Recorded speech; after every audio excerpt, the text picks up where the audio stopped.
So, we have got a litany of things to discuss right now. This great article by Kate Taylor of Business Insider. It's called "Revealing Teen Costumes, On-Set Massages, and a Gender Discrimination Complaint Inside Dan Schneider's Disgusting Nickelodeon Empire." Disgusting being in quotation marks as well. This is available. First things first. This is an article that's available if you have Business Insider. If you don't subscribe to Business Insider, I would highly recommend getting the trial. Charges you $1. You can cancel it in a week. That's what I did. This article is absolutely worth a buck. This article is absolutely worth $1.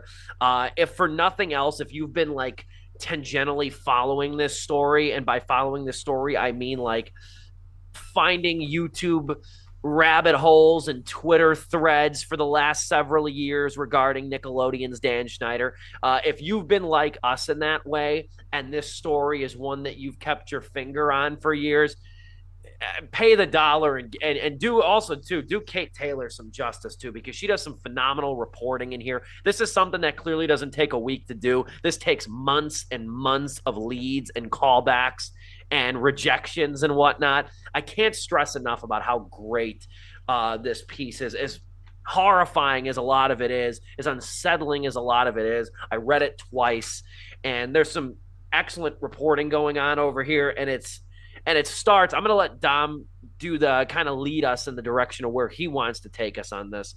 But I just want to say, too, that the story this opens up with, or the episode that this opens up with, the shot from Zoe 101. I remember that shot. I don't know if you guys watched Zoe 101. I remember the shot. I remember the episode. And that same shot is in the season 4 theme song.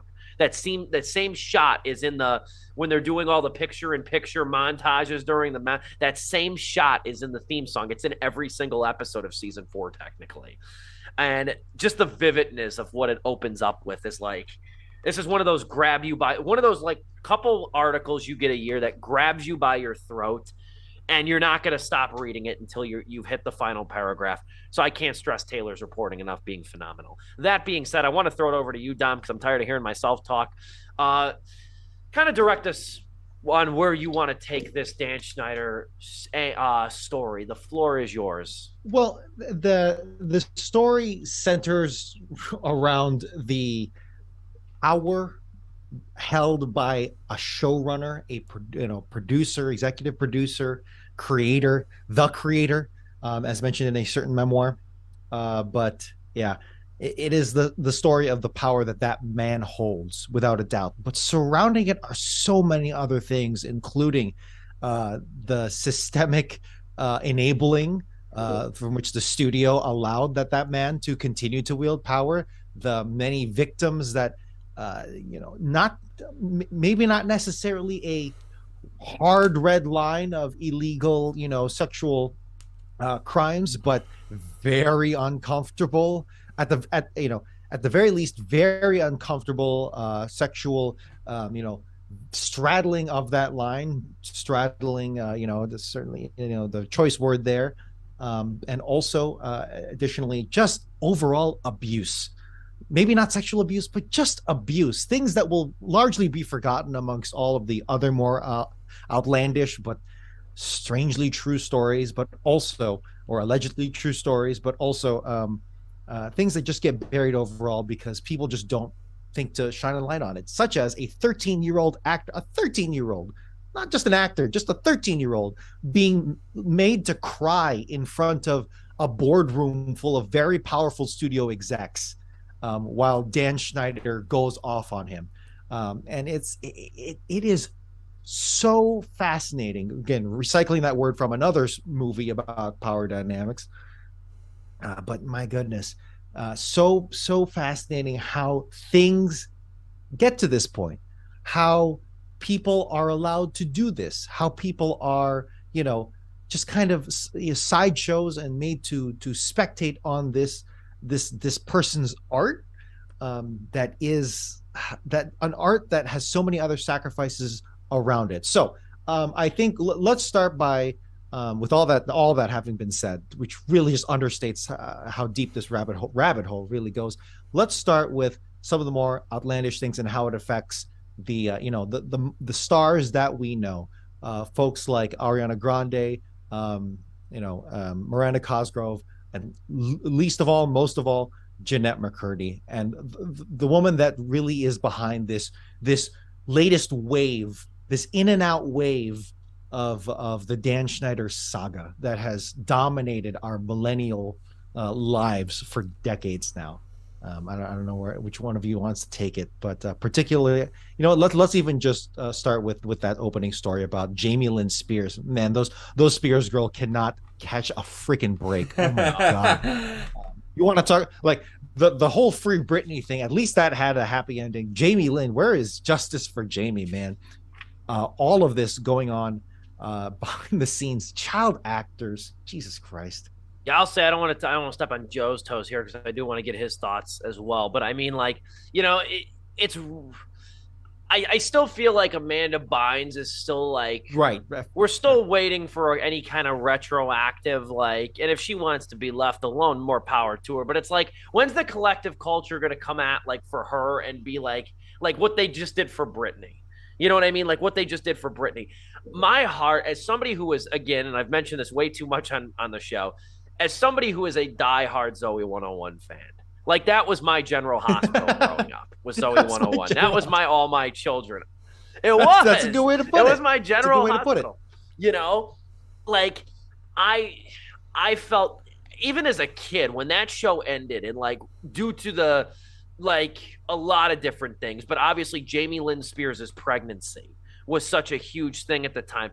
I remember being 11 and 12 and even thinking just being devastated because she was getting dragged. Yeah. She was getting freaking dragged. Do you remember that? And social media ain't half as bad as what it is now. And then she had the kid, and then she broke up with that Casey Aldridge that was her boyfriend at the time.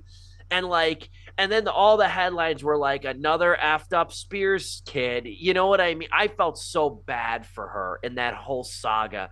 And then to have this open with that story from that particular episode and just the positioning of it, that floored me all over again too. Just kind of reminding the ringer that Jamie Lynn Spears went through in the wake of Zoe 101 ending. But Joel, we'll get your thoughts on this beast of an article as well. Man, look, I mean, just when you texted us, after you get done reading it, it's gonna stay with you for a while. After I got done reading it, I was like, dude, if I go back and watch any episode of iCarly, Drake and Josh, Zoe 101, whatever it is, and I notice something, am I gonna be like I never watched Victorious, but I have 4 girls, a couple episodes. I have 4 girls in my friend group that loved Victorious, and they put on episodes of it when we're just hanging out on Netflix in the background or something. And there's times I turn and I look at the camera, and one of them is mentioned here with Ariana Grande near the end of the article, and I was just like, Dan Schneider, you're a weird dude, man. And there are times, I'm just watching that show, and it's just yeah, man, I mean, I guess as a kid I just thought it was stupid and funny, but if I was 13, 14, or even older when I started watching these shows, I probably would have thought it's a little creepy to be literally doing a cum shot with slime on Jamie Lynn Spears in this episode. I mean, there are so many times I was reading this article, I'm like, ah, shit, dude. I'm like, is this talk about a scene that I remember vividly? It's yeah, I'm thinking about all the times I watched all those shows and whatnot. And one point in this article that I want to point out is it says many of the 15 former child actors who spoke with Insider maintain a warm relationship with Schneider, saying Dan cared about the kids on his show even when sometimes their own families unfortunately did not.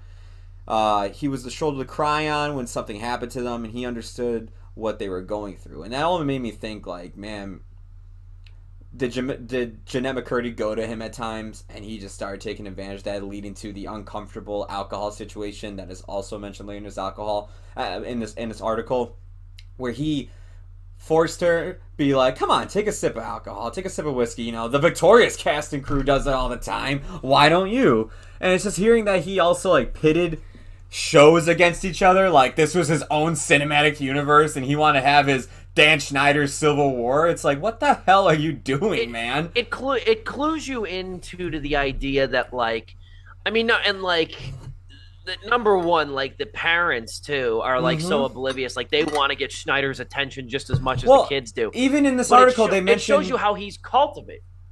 Go on. I was gonna say, even in the article, they mentioned that, like, you know, crewmates or like producers would see parents, like if they saw Dan Schneider on the street or something, or if they just saw him passing by or whatever it was, they would literally shove their kid towards him just so they can get like a spotlight in the episode, be the extra that actually gets a line or something, or be the extra that gets a line, messes it up a few times, and is fired the same day. Like, Jesus Christ, that girl was 6 years old, Danny boy, what the hell?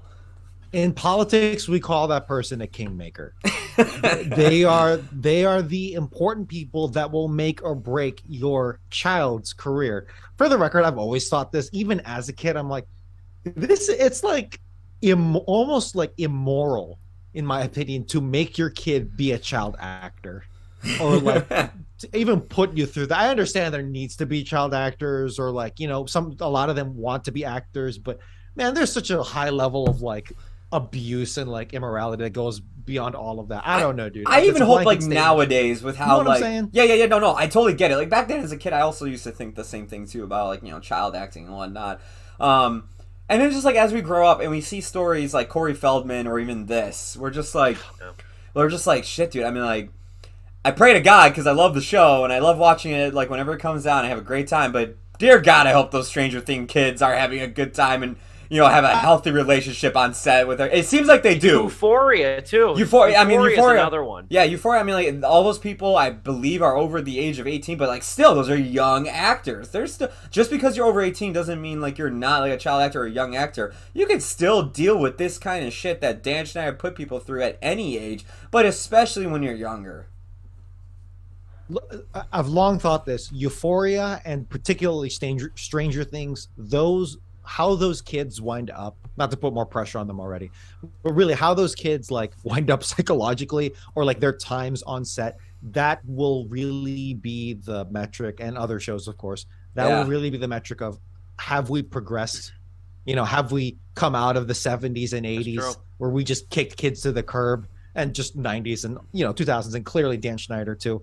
Have we learned? I don't know, but the thing is, I want to make a point here right off the bat, because I can hear these YouTube comments already. Not that anyone watches us, but I can hear the counter argument already. It's like, oh, you guys are Puritans. Yeah, you know, these jokes are for adults. Oh, yeah, sure. Ariana Grande's pouring water on herself. You guys can't take a joke or whatever. By the way, those are some weird webisode clips. You guys remember those old webisode clips? I remember those. I didn't watch many of them, but those things were so bad. They were so weird. And creepy. It was like some like visual creepy, where they would draw like characters like faces on their toes and that stuff. It wasn't even fun. Like, I mean, it was like Dan Schneider's own fetish workshop.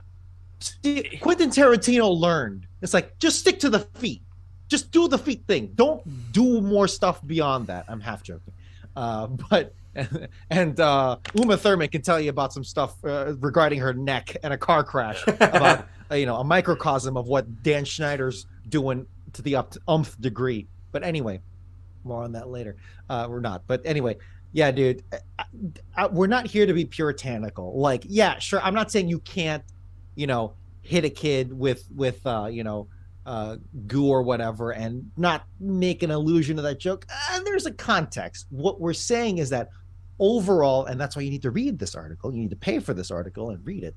But, you know, putting it all together, it is a Frankenstein of a story. It's not of a story. It's a Frankenstein of like all these aspects coming together to make one big monster of a dude. Right? The abuse on set, the non-sexual stuff, the non-abuse, just demanding that his writers be there 24/7 or like be on call 24/7.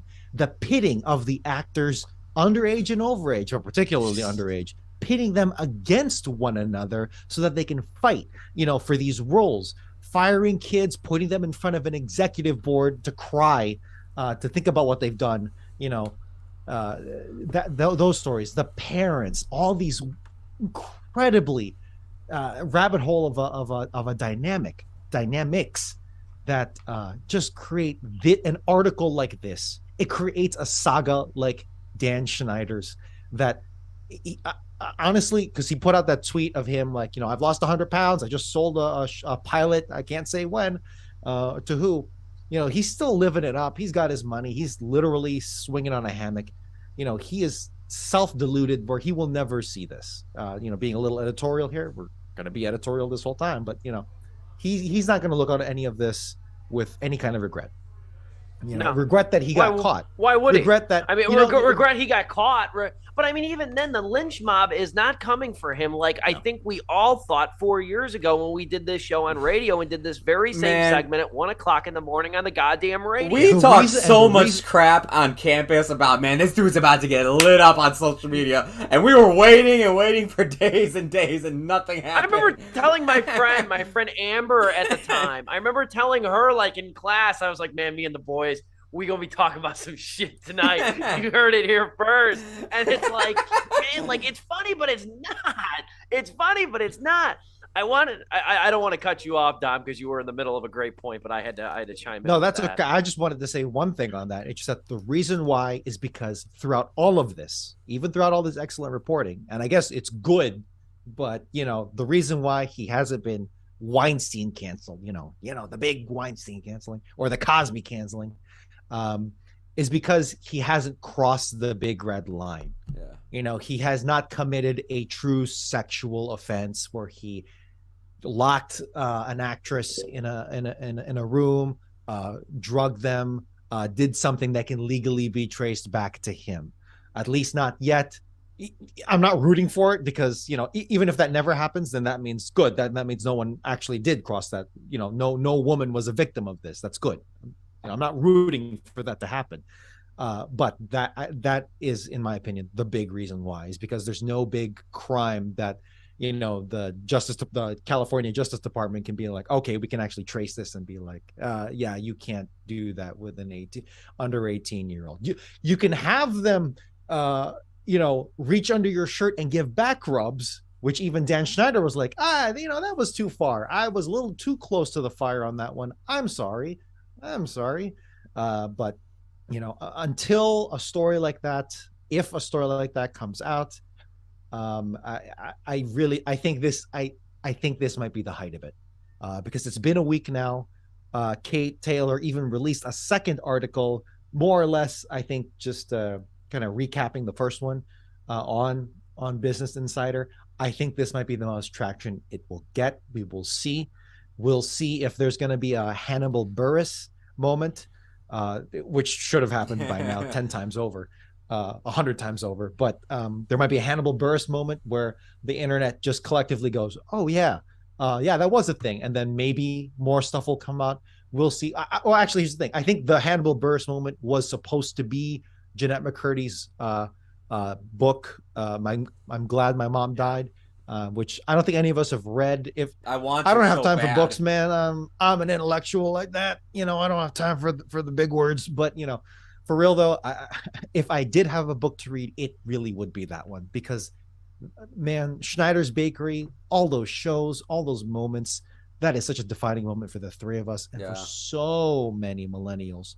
And to see it tainted like this, it hurts, but the truth will come out, and I hope it does, whatever happens there. It sounds like I'm closing out but we have so much more to talk about. I don't know where you guys want to take it from there, but I honestly think that was a really nice encapsulation. I don't know if we need to go too much longer on that. We're already technically bleeding into OT, but there are two things I'll bring up here, and then we'll let Joe close it out too. Because I mean, like I said, this entire article and its details, and this is why I'm kind of glad we're addressing sort of our reaction to the article. I don't want to go line by line of this thing either, because I want people to read this. I want people to pay the dollar and read the damn thing. It's a very good read.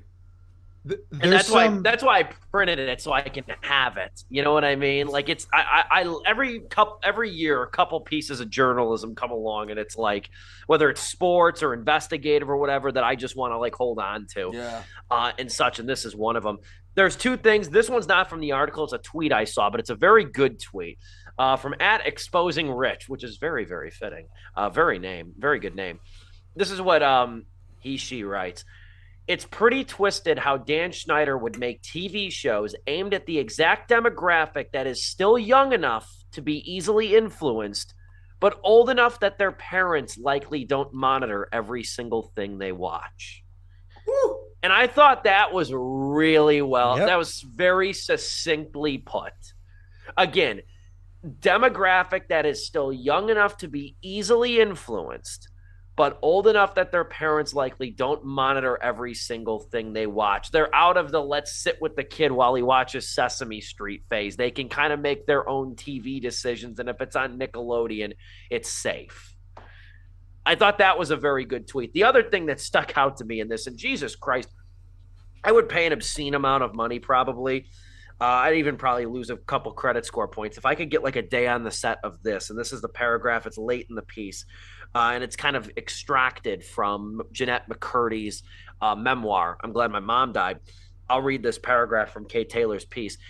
She wrote, McCurdy wrote that the creator, the figure she constantly refers to in the book. McCurdy wrote that the creator was confined to a small cave-like room off to the side of the soundstage, surrounded by piles of cold cuts, his favorite snack, and Kids' Choice Awards blimps, his most cherished life accomplishment. And that came after sort of like an internal investigation. That was on Sam and Cat. And that investigation, I was going to bring this up in my point, that should have been like the point where Nickelodeon was like, oh yeah, maybe this guy shouldn't be on shows anymore. But no, he went on to make 2 more shows. Yep. Joe, you really touch on it, because as much of a story as this is about Dan Schneider and Dan Schneider's, victims of various kinds of abuse, the truth is this is also at the simultaneously Nickelodeon. An indictment of Nickelodeon. Yeah. And really, it's a textbook case of a studio enabling the reviews. This is the child Weinstein, which is something you don't want to be known as. You don't want a story like that hanging over your head. But this really is the child version of Weinstein. Thankfully, the abuse doesn't go all the way. But damn, it's really feeling like it will, just from the vibes. And at the even if it doesn't happen, which I hope it doesn't, I want to reiterate that again. This is the environment where something like that easily could have happened. All it takes is for someone like Dan Schneider, with the environment he created, to be a little extra that day and just do the horrible, disgusting, dirty deed. And if it never happened, that is the environment you foster. That is the environment he fostered. That is the environment Robert Hicks, I believe, is Russell Hicks helped to foster, which I love how Kate Taylor writes into this. Hicks said that, they followed all code of conduct. Every single thing that Dan ever did on any of his shows was carefully scrutinized and approved. Yep. And of course he's going to say that. Doesn't change the fact that this is the environment. It doesn't matter what you write in the code of conduct. Doesn't matter, if you escape the law or, if you didn't break any laws. What matters is that you have victims of abuse, and you have to ask yourself, is it worth it? Apparently to Russell Hicks, apparently to those executives that watched the kid cry, it was worth it to them, because they made a lot of money. They got a lot of awards, and they were able to get a lot of clout, and they got their viewers. But the question, I guess, to larger society is, how do we wrestle with this?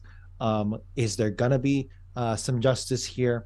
Is Schneider not making anything and not being approved for anything enough? Did cancel culture work this time? I don't think so. What the hell's gonna come of that pilot, if anything? Dude, if someone picks it up, if a studio picks it up, that might actually be the last wave, because no one should pick that up. Oh my god. No, it's true. And like the fact, like no network, this pilot's been apparently in the works this pilot was apparently picked up over a year ago in June in 2021. This was picked up a while back, and there hasn't been any news about it. This was the first time the pilot's been mentioned since the New York Times article. Since the New York Times article. So like, Dom's right. If in 6 months or something, it's reported that Hulu will now air Dan Schneider's picked up Dan Schneider's pilot. That will be another floodgate. That will be another floodgate. Nobody should touch it. Nobody should touch it. It really I don't know what it is. He said it was supposed to be darker and more mature. I don't know. I don't really care. I don't think the guy at this point needs another platform. He's got more money than he's going to know what to, than him and his wife are going to know what to do with in 3 fucking lifetimes. He doesn't need another platform. He doesn't care about the money. It's the power. It's the power. Totally the power. He will take it. He will take it, and he will find another cast of kids. I'm not saying he wouldn't take it. I'm just saying he shouldn't be gifted it. Oh, you're right. Absolutely. He shouldn't Absolutely. be gifted it.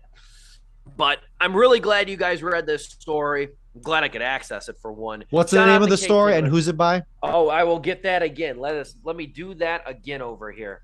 Get more love to Kate Taylor over here, Business Insider. The story is called Revealing Teen Costumes, On-Set Massages, and a Gender Discrimination Complaint. Inside Dan Schneider's disgusting Nickelodeon empire. It's by Kate Taylor of Business Insider.